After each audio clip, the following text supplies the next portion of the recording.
All right, well, I'm going to get going. We have about 300 participants and rising. So, hi everybody, and welcome to this week's webinar. I'm joined by Martina Smythe, General Manager of People and Culture, and Peter Gillies, Executive General Manager for Youth Camping and Disability Services.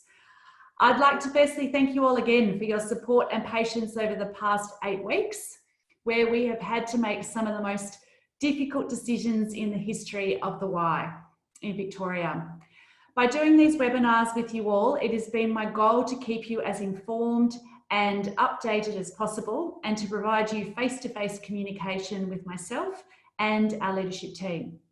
This is something I was hoping to do beginning before COVID-19 even began, so I do see this as one positive to come out of this situation.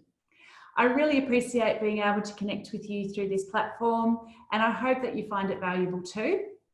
Please use the Q&A function in this Zoom meeting if you would like to ask a question, and we will do our best to answer as many as possible. I'd like to provide you with a brief recap of everything the Y has been through over the last 2 months. As an organisation, we have achieved so much, and I hope that the following will provide a bit of context for you.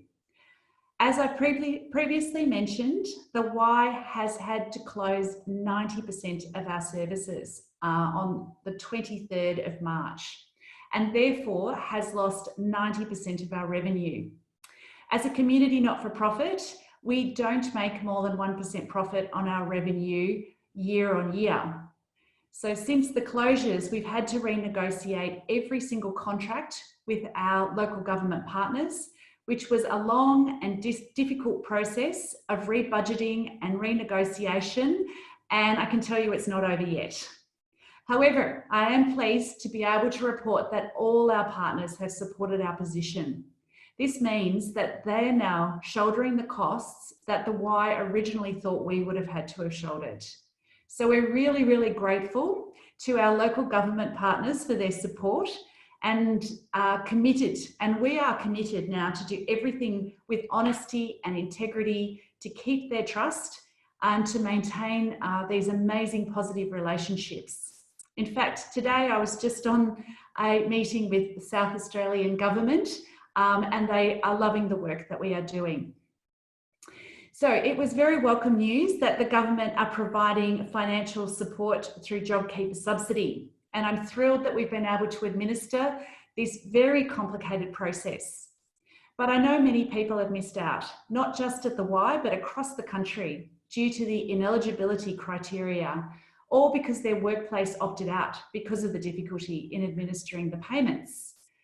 So whilst the eligibility criteria is set out by the government, and not something the Y has any control over, I still do want to acknowledge those who are ineligible for JobKeeper. In particular, staff who are ineligible for both JobKeeper and JobSeeker, like international visa holders. We will be reaching out to all those who are ineligible directly to make sure you're okay.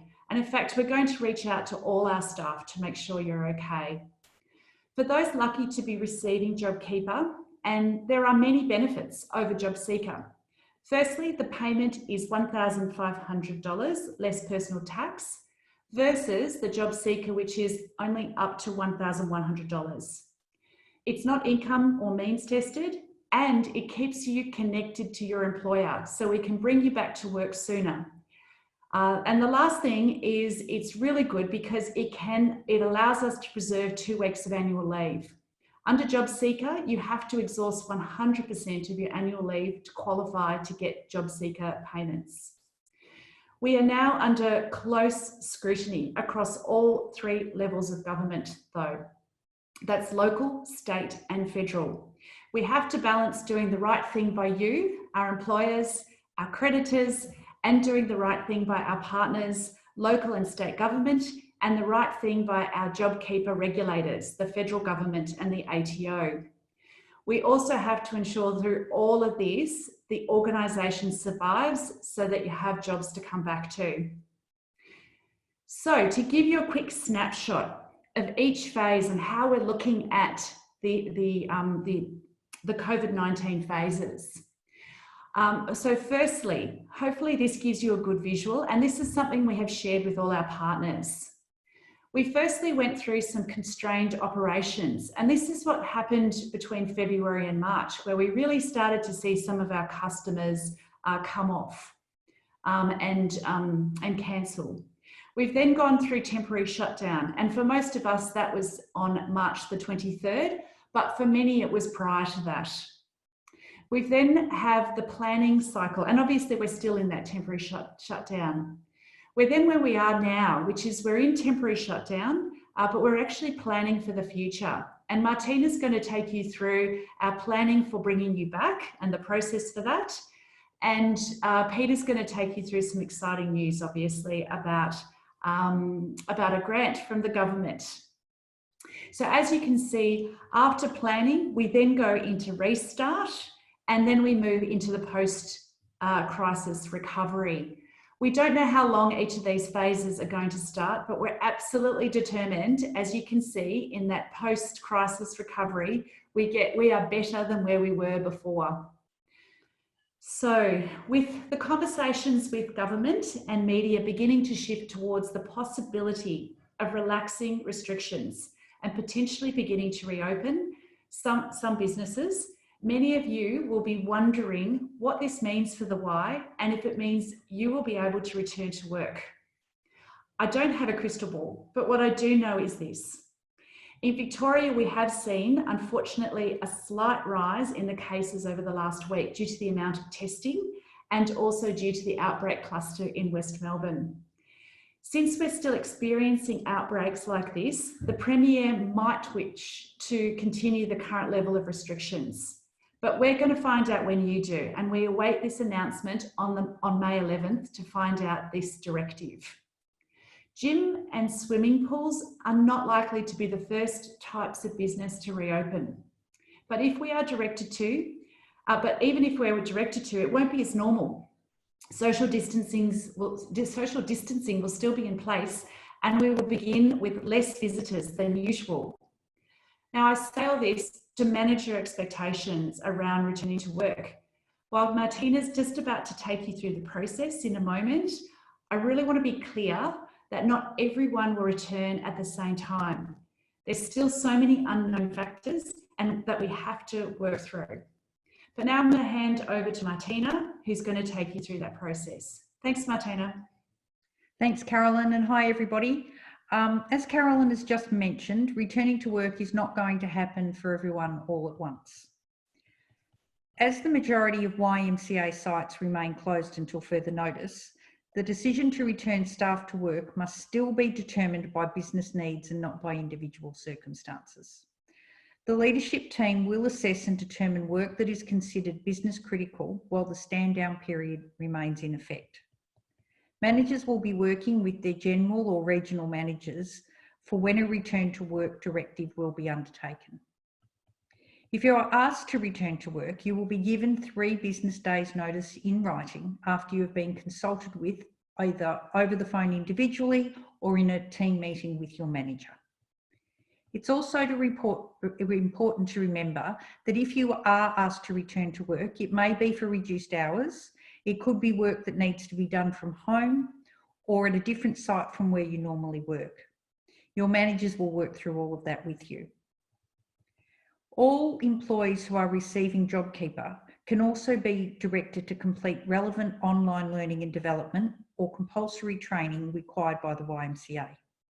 Such requests again will be provided with notice and on the provision that you have access to the equipment and resources necessary to access online learning and development.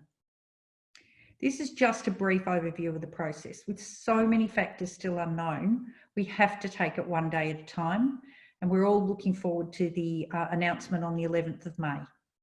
But please be assured that you will be communicated with directly should you need to return to work, and that will be provided in writing. Thank you, and now I'll hand over to Peter for some exciting news. Thanks, Martina, and hi, everybody. I get the good job. I get to share some really fantastic news with you all today that will mean that we can actually start to bring back some of our team members to work. The Department of Health and Human Services have committed to providing us with $1.6 million of funding to enable us to develop the virtual Y, which will support the physical and mental health and wellbeing of young Victorians. We're also in final stages of discussions with Vic Health for some additional funding to support the project. The funding will be spent on a new online platform that will include a range of daily programming and activities, packaging the Y's existing health and wellbeing, nutrition, youth engagement and advocacy programming into online content. This content will be delivered to young Victorians through a range of digital channels, which will include group chat, video conferences, on demand and live video content. Stage 2 of the project will be to further develop and enhance our content, including engaging more broadly with other peak youth and health promotion organisations to share content and expertise through our platform. We've had a core team of reps and subject matters from across all of our sectors working behind the scenes over the past few weeks to get this work off the ground, and we're now thrilled to be in a position to be moving into pre-production and delivery. This means that we're now in a position to bring back some of our people to help us develop and deliver the content showcased through the virtual Y. One of the really positive outcomes that's been great to see is all of our representatives working together from across all sectors to achieve a common goal. The other benefit is that this project is a fantastic opportunity for team members from all of our sectors to participate, not just youth services. This is a great example of how the work that all of our sectors do contributes towards us achieving our mission. To that end, by close of business today, and touch wood if I had any nearby, we'll be releasing an expression of interest process for staff from anywhere in the organisation to participate in. These roles are open to suitably skilled, qualified and experienced staff from across the organisation for roles such as fitness instructors, presenters and youth workers. Further information on these opportunities and how to express your interest will be available under the Return to Work tab on the emergency.ymca.org.au website by close of business today. Just before I hand back to Carolyn, I'm going to take the opportunity as well to give a shout out to the Youth Services team who've actually been hosting a range of online activities and initiatives for the last 8 or so weeks. The team were really quick to pivot to deliver programs to the community digitally, and these initiatives were used as an example when we submitted our request for this funding. We've seen fantastic participation rates from young people, and I'm really very proud of what the team have achieved so far. Certainly I'm looking forward to seeing the results of the next iteration. We're now going to open up for questions. Fantastic, thank you, Peter. And it's such great news that we got that 1.6 million. And of course, you know, it's just fantastic. And I want to give a big shout out to the youth team as well, because the feedback that we're getting on those online work that you're doing is just absolutely brilliant. So thank you so much for doing that and creating this opportunity for us. So I have one for me. Carolyn, when do you think all YMCA centres will reopen, and will you implement COVID-19 health and safety protocols on government advice? So as I said before, I wish I had a crystal ball to know when we will open. However, what we have said is that we are working hard at the moment, so this week and into the next couple of weeks, to make sure that when we are given the go to reopen, that we can reopen fairly quickly. As Martina said, we do have to give everybody 3 days notice at a minimum in terms of people coming back from JobKeeper. And so therefore we will guarantee that we will give you that time to actually know. But we do hope that, like the Northern Territory, they did give the Northern Territory 2 weeks notice before opening gyms and pools. So we are imagining that at a minimum, once we are told that we can reopen, that we will get approximately that time frame. So it does say that, and will you implement COVID-19 health and safety protocols on government advice? Well, absolutely. And I can assure you that our health and safety team are working on that as we speak. And we have a project that is occurring to ensure that each of those is happening, and that your centres are going to actually be ready in preparation for that over the next couple of weeks in the event that we can open. Okay, this one's for Martina. For those of you who have used annual leave prior to JobKeeper coming in and who don't have 2 weeks left, will this be returned to me? Okay, so the answer to that is no. For people that have already taken leave prior to JobKeeper coming in, they will have been paid that annual leave and the leave loading in their previous pay. So that won't be returned to them. But as we have talked about in last week's webinar, we will be initiating a program where those people who have more than 2 weeks leave, you will be contacted via email, and we'll work through a process for you to take that additional leave. Okay, and I think one other thing there, Martina, is at the moment, whilst you're on stand down, you are accumulating annual leave, and that won't be, you know, obviously if that is under the 2 weeks, you will be accumulating annual leave as we speak. So that will still be coming to you, okay? Hi, at the moment, I'm getting JobKeeper. I will become a dad for the 3rd time, congratulations. And I was wondering if I should apply for parental leave. I know I can only get one or the other. Thanks for everything you've done for us. Martina. Well, I would say to that one, you are entitled to JobKeeper up until you take, I can see on the screen it says dad's leave, which I think is very cute. It would be a case of, I would say in those circumstances, you'd have to look at what's the best option for you individually. But if you went off on parental leave and then for a short period of time and then came back onto JobKeeper, that would be okay. It wouldn't be like you'd need to reapply or anything like that. So that would be one of those questions. We can look at that individually for you. So if you want to send that one through to the help desk, so the humanresources.vic@ymca.org.au, we can make contact with you and talk through your personal circumstances.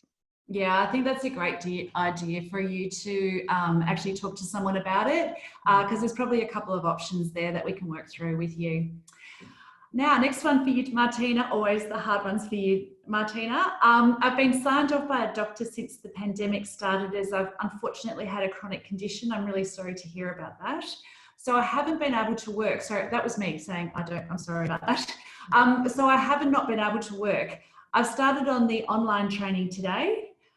Do I now accumulate annual leave? Because since I've been off, my annual leave has been frozen. Thanks, and thanks for being so awesome throughout this. Okay, so it's good that you've been able to start doing the online learning from home. That's fantastic, and these are some of the opportunities that JobKeeper has given us for all of our staff. So yes, once you are doing the online training, you will be accumulating your annual leave for the hours that you're working. So yes, that will continue, and again, if you'd like to just flick me an email on the help desk, I'll just make sure that at the back end and the payroll that we've ticked all the boxes in terms of that. But yes, you will accumulate your annual leave again. Okay, thanks, Martina. This one is, will Q Recreation still be closing in July? Thanks so much, Beck. Beck, look, it does look like it will be closing in July. Burundara are really steaming forward with their plans on Q, and hopefully they'll even start a little earlier so that we can get back on track earlier. So that's the current thinking that they have. But as you know, we're completely dependent on their plans in this regard. So, but I do know that we're doing some work in the background with them, and they are paying for us to do that work in the background so that we can get it online as soon as possible. Now, will King's Swim start back at the same time as gyms and schools, or are you considering how parents could pay for classes and open us later? That's an interesting question. I think I had to take that one. So we are, look, I think, I'm not sure that gyms and schools are going to open at the same time. We are going to be somewhat dependent on what the government says with regard to social distancing, and particularly for indoor activities. We would like to open when schools open. However, it really just depends on what the government say about the indoor activities.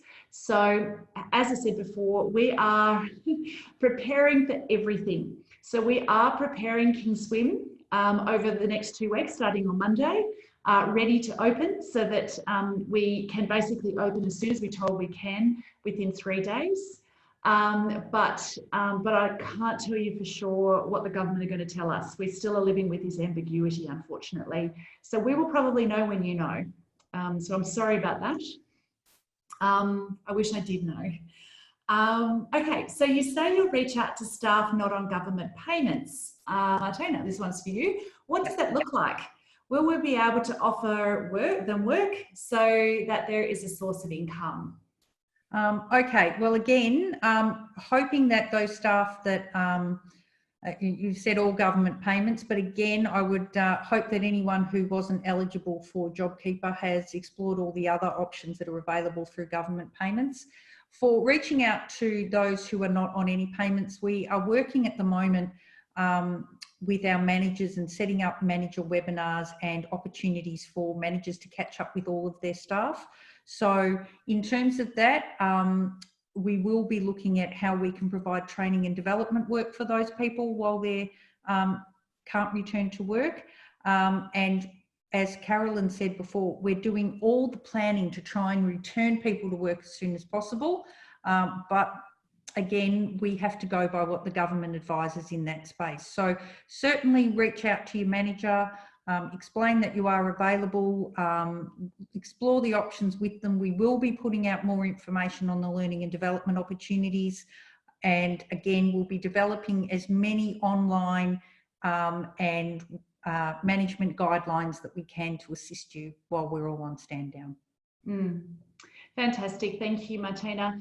This one's a good one, and Natalie, thank you for reminding me. I talked about South Australia, but I didn't talk about New South Wales, Canberra and Queensland, because obviously King's Swim is in all of those places as well. So this one is, I just want to mention that not everyone is in Victoria. Please keep this in mind because we might be subject to different local restrictions, and you are absolutely right. We've keenly got that into our mind. We know that in particular in South Australia and in Canberra, their line has flattened considerably, and they may have less restrictions. However, what we're doing at the moment is we are working to a 2-week timeline to be completely 100% ready. So that if, say for example, Canberra say, yes, we can open, we will be able to be open in 2 weeks' time, just to be clear.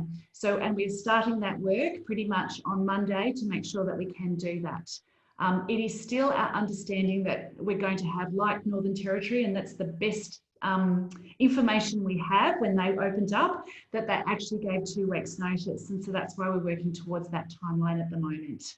If we can do it quicker, we will. Dorothy said, fantastic. Love that. Okay, so if you're not getting JobKeeper, will you be returning to work? Martina? It's very similar to the answer that I gave before, and we would like you to return to work as soon as we can make that happen, but we need to be open, obviously, to make that happen. And we need, when we all return to work, as we said before, it's not going to be just one day we're closed and then the next day we're open and we go back to exactly the way things were before. It is going to take time to ramp up the business. There will be restrictions. It will probably be number restrictions. There'll probably be, we're only probably able to use half of the equipment. People will have to have social distancing. So we'll have to bring people back to work slowly. But as soon as we can, and that's all the planning work we're doing right now, as soon as we can get people back to work, we'll be in contact. Fantastic, Martina, thank you.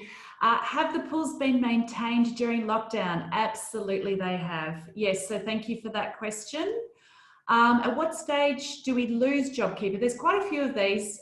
It's when do we lose it? Is it going to be for the full 6 months? Martina, can you answer a few of those questions? Well, yes, again, this would be a good one for the crystal ball. As long as we are in this situation, and at the moment, the government has said that JobKeeper is going through until the second pay period or the end of September. However, it may be if things get much better sooner than everyone is anticipating, then the government may make an announcement that it's not going to run for the whole period. But at this point in time, the expectation is that JobKeeper will run through to September. and that as an organisation, we have to continue to provide the ATO with all of the reporting around our business so that we make sure that we maintain our eligibility and that we continue to report what we're paying and how we're paying it so that we can keep everyone in the business, everyone who's receiving it, keep their eligibility up as well. But as far as we know at this point in time, yes, it will be maintained till the end of September. Okay, so this one is, it's for me. So it says, will all staff with over 2-week leave be put on forced leave, considering some are still working in critical roles? So look, while we're working in critical roles, we are not going to ask staff to take leave. However, we are going to encourage all staff. We don't want to disadvantage any staff, and we're going to encourage all staff that have been in critical roles to be taking a break. They all need it, including the people that you're seeing in this room. And so pretty much towards the end of this year, we're going to be making sure that everybody is you know, in the same boat and taking that leave. Okay, so we'll, we've had that one. Has anyone in Victoria, or anywhere in the country actually, been confirmed with COVID-19, Martina? No, we've had 4 situations where we've had a trace required. So there has been someone who has gone to be tested, but from YMCA Victoria, we have definitely not had any cases of COVID-19. I do know there was some media about one of the YMCAs interstate. I think it was in Brisbane, but again, that was a negative outcome. Okay, fantastic, thanks. This is one for Peter, finally. Yay. Will we have virtual Y platform available, and I assume it's the roles too, to Kingswim staff members in the ACT? Absolutely, yep. Yeah, definitely. Look, it's going to be, it'll be available across Australia is the reality. Our marketing and comms strategy obviously will relate to Victoria. It's a Victorian government funded program, but absolutely accessible to all of our YMCA people. It's targeted at both, you know, employees who fit the criteria, but frankly, anyone can access it, as well as external participants as well. And while the content initially is focused on young people, that's what the grant revolves around, a lot of the content is really relevant for a number of our other sectors as well. And that's why our team that we've had working on it have had reps from all sectors within the org. So absolutely will be accessible, and absolutely the EOIs are open to everyone in the org as well that fit the requirements for the roles. Yeah, and that answers the next question that Paula had. Is it only for youth sector or for rec centres too? It is absolutely for anyone that fits the criteria. So please, that's why we're doing an expression of interest. This is a new venture that we haven't done before, and that's why it is available and open to everyone. Last question, I think it is 328. Will site leadership teams be told who is and who isn't receiving their JobKeeper payments, so we know who we can ask to do online training or work? Martina? Yes. However, having said that, we'll be working with everyone, not just in the learning and development space. It's not just about those people who are eligible for JobKeeper. And it's like the services that Peter Gillies has just been talking about. They're going to be available to all of our staff, as are these webinars and everything that we can possibly provide. But yes, as we're moving forward, managers will know who is getting JobKeeper in their teams. Yeah, okay. And look, there's a lot of questions here, so still that we haven't been able to get through. So I'm apologies for that. But of course, as always, we will look through those and add that to the resources. So I just want to thank everybody. Martina, Peter, thank you so much. I've got to say again, it's such brilliant news about the return to work process. So thank you, Martina. That's fantastic. And I think for managers, you know, it'll just make things easier to understand and be able to explain to everybody how that works. And of course, the virtual Y, I'm so pleased that we've had the support of our state government to start moving more of our services and programming online. I think it's really exciting for both staff and customers, and I'm sure you're really looking forward to accessing the virtual Y yourselves later in this month. Another exciting thing that you may have read about in my email on Tuesday is that all YMCA associations in Australia have launched a coordinated campaign to media outlets with the key message that we're still here for young people and the communities that support them. The Y has always stood for young people, and with a 175-year history, we are well placed to understanding the lasting impacts of global crisis on our communities. I think the virtual Y is a perfect example of the Y finding ways to still be here for communities, despite so many of our sites being closed. If you haven't already, be sure to read the 3 personal stories from the Y's very own Nicole, Kurjan and Hannah in regard to their experience during COVID-19 crisis. I was lucky enough to do media training with them. They're magnificent people, so there's a couple of others on there as well. These will be included again in my follow-up email to you this evening.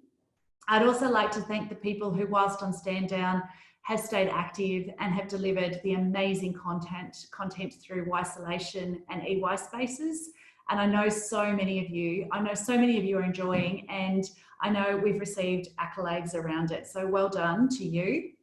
And one final piece of exciting news before I say goodbye, I'd like to give my congratulations to Nick Buskins, I hope he's listening, our National Programs and Events Manager for YMCA Action Sports. Nick's been announced the runner-up in the 2019 Julius L. Patching Sports Official of the Year Award by the Australian Olympic Committee. I'll get that one out.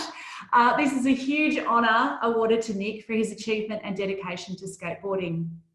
Look, if it wasn't for Nick's commitment to the sport and supporting young people to grow, we wouldn't have so many competition-ready skateboarders to choose from for the Australian Olympic skateboarding team. And while the Olympics may have been postponed, this award is so well deserved. So congratulations, Nick. Anyway, thank you everybody, and we'll see you next week. Cheers. Bye.